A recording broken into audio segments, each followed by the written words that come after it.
क्रमांक 3 मध्ये नैसर्गिक संसाधनांचे गुणधर्म याविषयी आपण अभ्यास केला. आज आपण प्रकरण 4 हवेचा दाब याविषयी अभ्यास करणार आहोत. आता तुम्हाला हवेला वजन असते हा प्रयोग तुम्ही केलेला असेल. मग तुमच्या असं लक्षात आलं असेल की फुग्यामध्ये जी हवा आहे, फुगलेल्या फुग्याची बाजू खाली गेली त्याचा अर्थ असा होतो की हवेला वजन असते. या ज्या वस्तूला वजन असते त्या खाली वस्तूंवर दाब पडतो आणि वातावरणातील हवेचा दाब जो आहे तो भूपृष्ठावर पडत असतो आणि पृथ्वीवरील या हवेच्या दाबामुळे वातावरणात वादळ, पर्जन्य यांसारख्या घडामोडी ह्या घडत असतात. मग ह्या ज्या घडामोडी घडत असतात त्याची जी कारणं आहेत ती कारणं प्रामुख्याने कोणती आहेत तर त्याचा आपण अभ्यास करणार आहोत.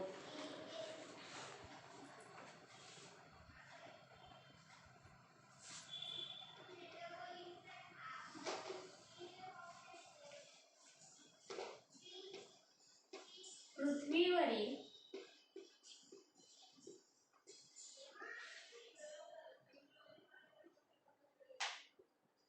हवेच्या दाबामुळे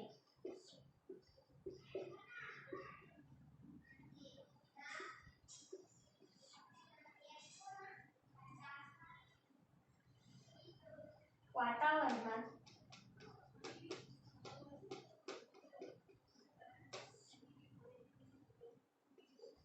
वादळ,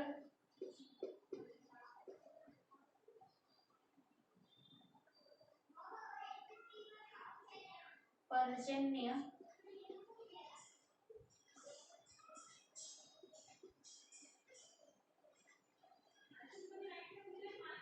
यांसारख्या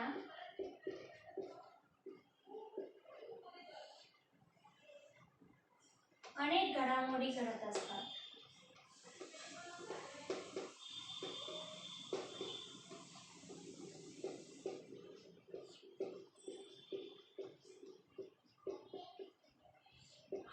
आता या घडामोडी घडत असतात, मग त्याची काही कारणं आहेत.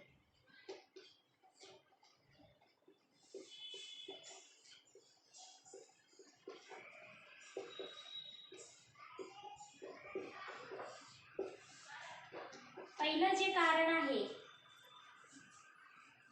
ते हवेचा दाब पृथ्वी पृष्ठावर सर्वत्र सारखा नसतो. हवेचा दाब पृथ्वी पृष्ठावर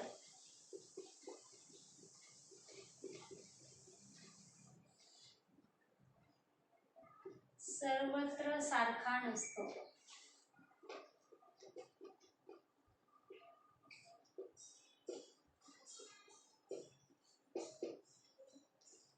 दुसरं जे आहे हवेचा दाब वेळोवेळी बदलत असतो. हवेचा दाब वेळोवेळी बदलत असतो.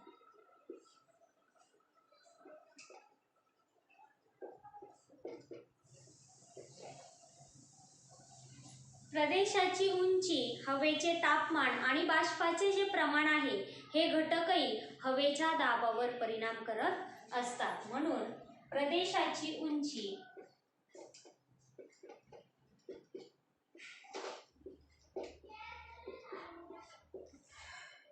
हवेचे तापमान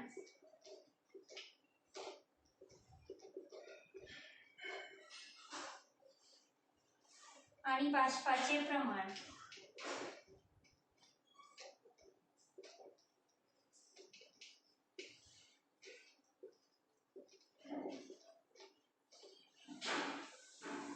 हे घटकही हवेच्या दाबावर परिणाम करत असतात.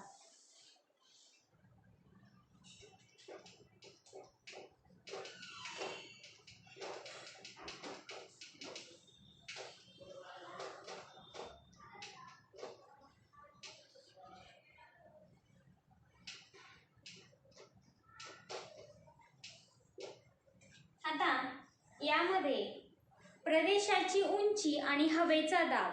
तर हवेतील धूलिकण, बाष्प, जड वायू इत्यादी घटकांचे प्रमाण भूपृष्ठालगत जास्त असते.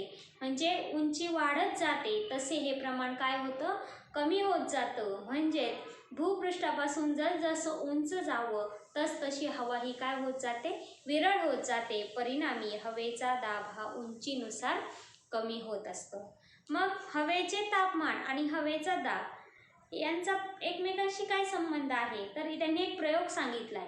हवेत उंच जाणारा जो आकाशकंदील तुम्हाला माहिती असेल, तो आकाशकंदील घ्यायचा. साधारणपणे 5 मीटर लांबीचा साधा दोरा बांधायचा, की जेणेकरून तो तुम्हाला परत खाली आकाशकंदील तो आणता येईल. मग आकाशकंदिलाच्या पाकिटावर लिहिलेल्या सूचनांप्रमाणे आकाशकंदील काळजीपूर्वक तो उघडायचा आहे आणि मग त्यामध्ये मेणबत्तीची जी वात असते, मेणबत्ती जी असते ती लावायची आहे. मग त्याचं निरीक्षण करायचंय. मग काही वेळाने आकाशकंदीलला जो बांधलेला दोरा आहे त्या दोऱ्याच्या साहाय्याने तो आकाशकंदील खाली घ्यायचा आणि त्यातील मेणबत्ती विझवायची आहे. मग हा जो प्रयोग आहे, हा प्रयोग केल्यानंतर आपल्याला असं लक्षात येईल की आकाशकंदिलातील हवा मेणबत्ती पेटवल्यावर उष्णतेने गरम होऊ लागते. आकाशकंदिलातील जी हवा आहे ती मेणबत्ती पेटवल्यानंतर उष्णतेने गरम होऊ लागते आणि ती गरम हवा प्रसरण पावते, हलकी होते आणि वाऱ्याच्या दिशेने जाऊ लागते. त्यामुळे आकाशकंदील आकाशाच्या दिशेने उचलला जातो आणि निसर्गातही तसंच घडत असतं.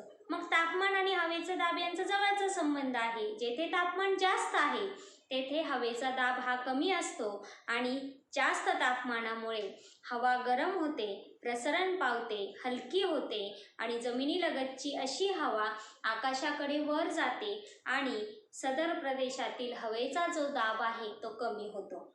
तापमानाचे पट्टे आणि हवेचे पट्टे, दाबपट्टे जे आहेत त्यांचा परस्परांशी संबंध असतो, परंतु तापमानाच्या पट्ट्यांचा अक्षवृत्तीय विस्तार हा जास्त असतो, तर हवेच्या दाबाचे पट्टे हे कमी रुंदीचे असतात. समशीतोष्ण कटिबंध ते 66°30 अक्षवृत्ताच्या दरम्यान, त्या मानाने हवेच्या दाबपट्ट्यांना अक्षवृत्तीय विस्तार मर्यादित असतो आणि तो सर्वसाधारणपणे 10° अक्षवृत्त इतका आपल्याला पाहायला मिळतो. मग तापमानाच्या असमान वितरणाचा परिणाम हवेच्या दाबावरही होत असतो आणि पृथ्वीवर विषुववृत्तापासून दोन्ही ध्रुवाच्या दरम्यान क्षितिज समांतर दिशेत हवेचा कमी आणि जास्त दाबाचे हे पट्टे निर्माण होत असतात. मग यामध्ये पृथ्वीवरील हवादाब पट्टे आणि ग्रहीय वारे, मग जिथं उपध्रुवीय कमी दाबपट्टा आहे तिथं ध्रुवीय वारे हे निर्माण होतात आणि मध्य अक्षवृत्तीय जास्त दाबपट्टा आहे तिथं पश्चिमी वारे निर्माण होतात आणि विषुववृत्तीय कमी दाबपट्टा जिथं आहे तिथं पूर्वीय वारे हे निर्माण होत असतात. आणि त्यामध्ये 25° ते 35° या दरम्यान मध्य अक्षवृत्तीय जास्त दाबपट्टा असेल तिथं पूर्वीय वारे आणि 55° ते 65° या ठिकाणी उपध्रुवीय कमी दाबपट्टा तिथं पश्चिमी वारे आणि ध्रुवीय जास्त दाबपट्टा जिथं आहे तिथं ध्रुवीय वारे हे आपल्याला पाहायला मिळतात. मग त्यामध्ये कटिबंध जे आहे त्यामध्ये तापमान पट्टे जे आहेत त्यामध्ये शीत कटिबंध, समशीतोष्ण कटिबंध, उष्ण कटिबंध, समशीतोष्ण कटिबंध आणि शीत कटिबंध असे 2 आपल्याला या कटिबंधाचे 2 भागात रूपात आपल्याला केलेले आढळतात. त्यामध्ये विषुववृत्त जे आहे ते मध्यभागी असतं आणि उत्तर ध्रुव आणि दक्षिण ध्रुव हे 90° दरम्यान असतं आणि शीत कटिबंध वरच्या भागात जो आहे तो 66° उत्तर, 23° उत्तर आणि विषुववृत्त हे 0° असतं. मग याप्रमाणे हे तापमान पट्टे निर्माण होत असतात. यामध्ये आपण जर भूपृष्ठावरील दाबपट्टे जे पाहिले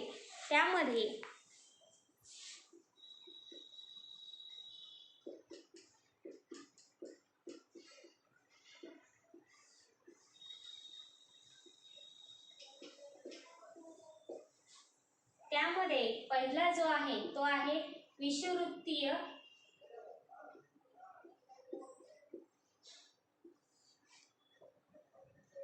कमी दाबाचा पट्टा.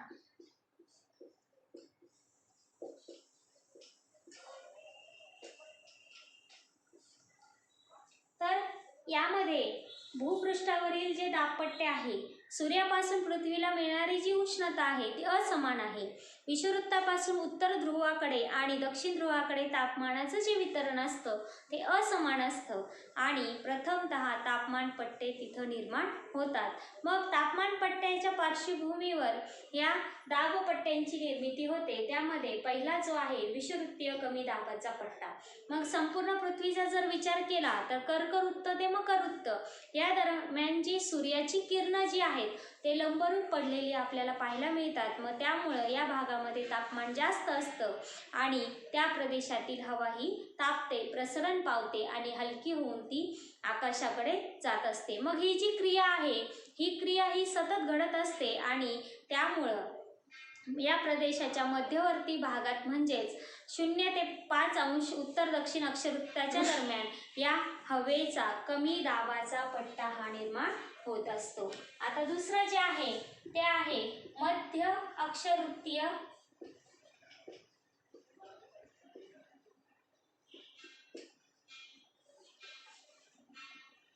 जास्त दाबाचे पट्टे.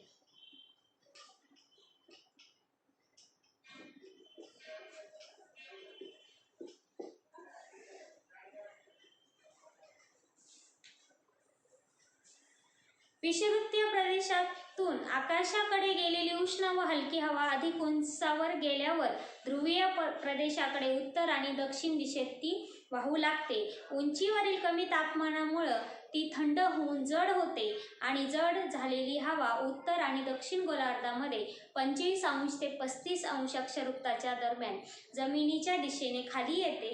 परिणामी उत्तर गोलार्ध आणि दक्षिण गोलार्धामध्ये 25 अंश ते 35 अंश अक्षवृत्ताच्या दरम्यान ती जमिनीच्या दिशेने खाली येते.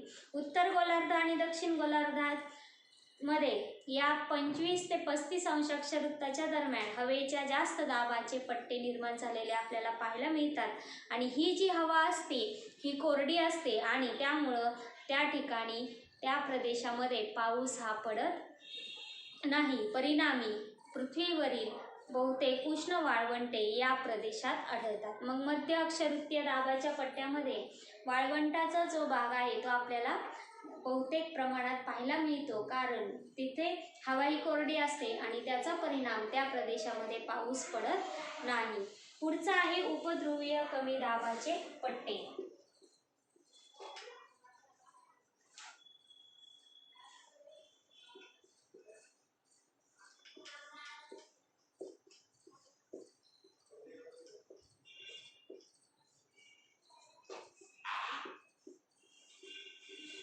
यामध्ये पृथ्वीच्या ध्रुवाकडे जाणारा भाग हा तौलनिक दृष्ट्या वक्राकार असतो आणि त्यामुळं या ध्रुवाकडील जे प्रदेशाचं क्षेत्र जे आहे ते कमी होत जातं आणि यामुळं वाऱ्यांना बाहेर पडण्यास जास्त वाव मिळतो. म्हणजे मोठ्या प्रमाणात ती वारे बाहेर पडत असतात आणि पृथ्वीच्या पृष्ठभागावरील हवेच्या कमी घर्षणामुळे ती जी परिवलनाच्या गतीमुळं ती जी हवा आहे ती बाहेर फेकली जाते आणि तिथं हा कमी दाबाचा पट्टा निर्माण होतो आणि हा परिणाम 55 ते 65 अंश अक्षवृत्ताच्या दरम्यान उत्तर आणि दक्षिण गोलार्धामध्ये आपल्याला पाहायला मिळतो. पुढचा आहे ध्रुवीय जास्त दाबाचे पट्टे. चौथं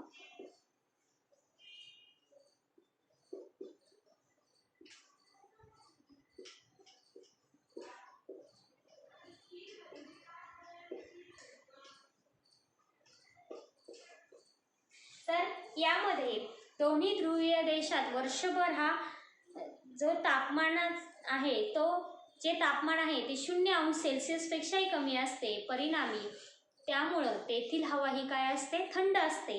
ध्रुवीय प्रदेशात पृथ्वीपृष्ठाजवळ हवेच्या जास्त दाबाचे पट्टे निर्माण होतात. त्यांना ध्रुवीय जास्त दाबाचे पट्टे असं म्हटलं जातं आणि ही स्थिती 80 अंश ते 90 अंश उत्तर आणि दक्षिण या अक्षवृत्तादरम्यान आपल्याला पाहायला मिळते. सूर्याच्या उत्तरायण आणि दक्षिणायन या क्रिया जेव्हा होत असतात तेव्हा पृथ्वीवर पडणाऱ्या सूर्यप्रकाशाचा जो कालावधी आहे आणि त्याची जी तीव्रता आहे ती विषुववृत्तापासून उत्तर आणि दक्षिण गोलार्धाच्या दरम्यान बदलत जाते. तापमान पट्टे आणि त्यावर अवलंबून असणाऱ्या ज्या दाबपट्टे जे आहे त्यांच्या स्थानामध्ये हा बदल होत असतो आणि हा बदल साधारणपणे उत्तरायणात 5 अंश ते 7 अंश उत्तरेकडे आणि दक्षिणायन यामध्ये 5 अंश ते 7 अंश दक्षिणेकडे असा होत असतो आणि यालाच हवा दाब पट्ट्याचे आंदोलन म्हणून ओळखले जाते. मग तापमान पट्टे आणि हवा दाब पट्टे यांच्यामध्ये महत्त्वाचा फरक कोणता आहे तर तो फरक म्हणजे तापमान पट्टे हे सलग असून ते विषुववृत्ताकडून दोन्ही ध्रुवाकडे जास्त तापमान आणि कमी तापमान असे दोन्ही याच्यात पसरलेले असतात. हवादाब पट्टे सलग नसून कमी जास्त हवादाबाची क्षेत्रे विषुववृत्तापासून दोन्ही ध्रुवाकडे जाताना वेगवेगळ्या भागामध्ये आपल्याला ही आढळून येतात. मग परिणाम काय होतं? हवेच्या दाबाचे परिणाम.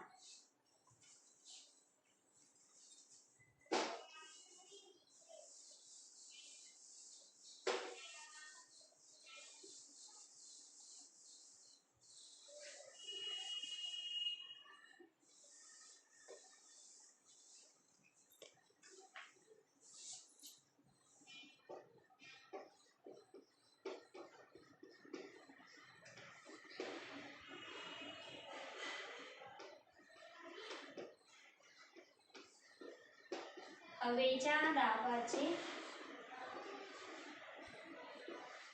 परिणाम. वाऱ्याची निर्मिती,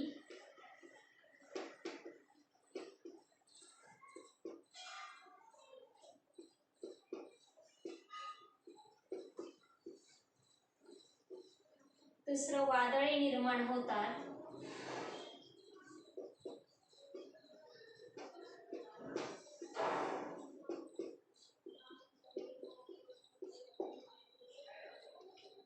तिसरं आरोह पर्जन्य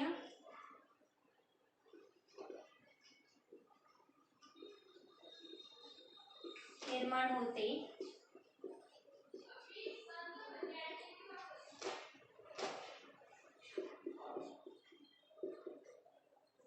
हवेच्या दाबाचा श्वसन क्रियेवरही परिणाम होतो.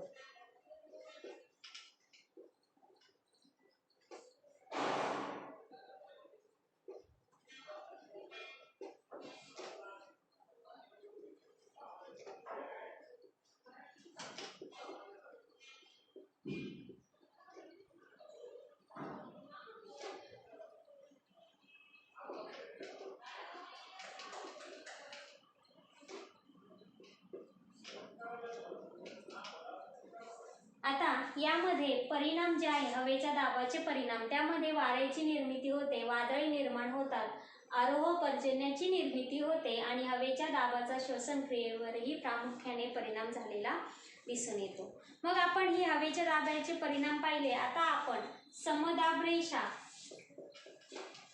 याचा अभ्यास करणार आहोत. यामध्ये समान हवेचा दाब असलेली जी ठिकाणे आहे ती ठिकाणे ज्या रेषाने नकाशावर जोडलेली असतात त्यांना त्या रेषेला समदाब रेषा असे म्हटले जाते. म्हणजे समान हवेचा दाब असलेली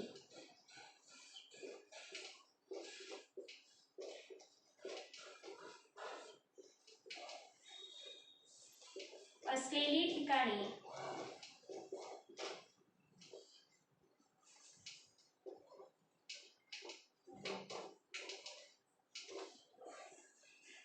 ज्या रेषेने नकाशावर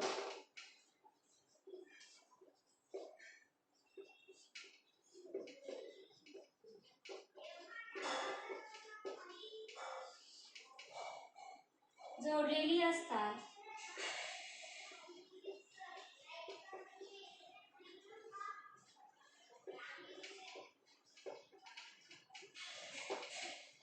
त्या रेषेला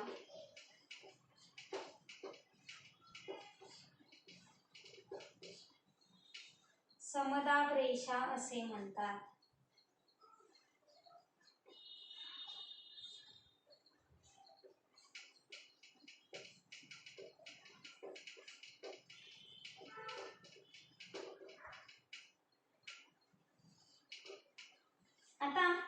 समदाब रेषा ज्या आहेत त्यामध्ये त्यांनी एक आकृती दिलेली आहे. त्यामध्ये जागतिक हवादाब वितरण वार्षिक सरासरी हवादाब मूल्य मिलीबारमध्ये त्यांनी दिलेलं आहे. मग समदाब रेषाचं स्वरूप कसं आहे, कमी किंवा जास्त हवेच्या दाबाचे जे प्रदेश आहे किंवा त्याचा अक्षवृत्तीय विस्तार हा कसा आहे, खंड आणि महासागर या भागामध्ये समदाब रेषांची दिशा कशी आहे, त्यामधील अंतर किती आहे, दक्षिण आणि उत्तर गोलार्धातील समदाब रेषांची तुलना ही कशा प्रकारे केलेली आहे. मग तुम्हाला हेही माहिती असणं आवश्यक आहे की समुद्र सपाटीवर हवेचा दाब जो असतो तो 13.2 मिलीबार इतका आपल्याला पाहायला मिळतो. अशा पद्धतीने आपण आज हवेचा दाब, त्यामध्ये आपण प्रदेशाची उंची, हवेचे तापमान आणि हवेचा दाब यामधील फरक, भूपृष्ठावरील दाबपट्टे, त्यांचे हवेच्या दाबाचे परिणाम आणि समदाब रेषा याविषयी अभ्यास केला. तर हवेचा दाब हा जो आहे तो मिलीबार या एककामध्ये मोजला जातो.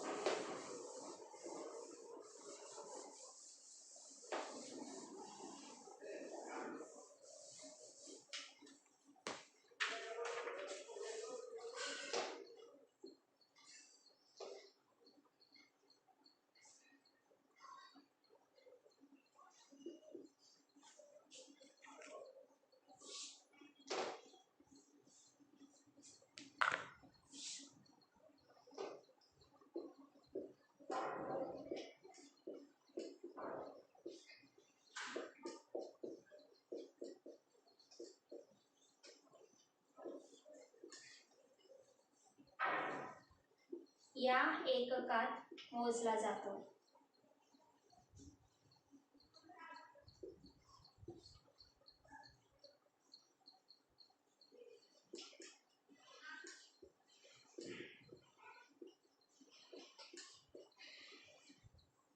त्यासाठी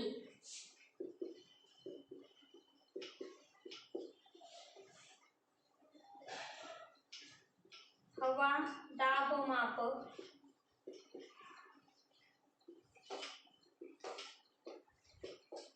हे उपकरण वापरले जाते.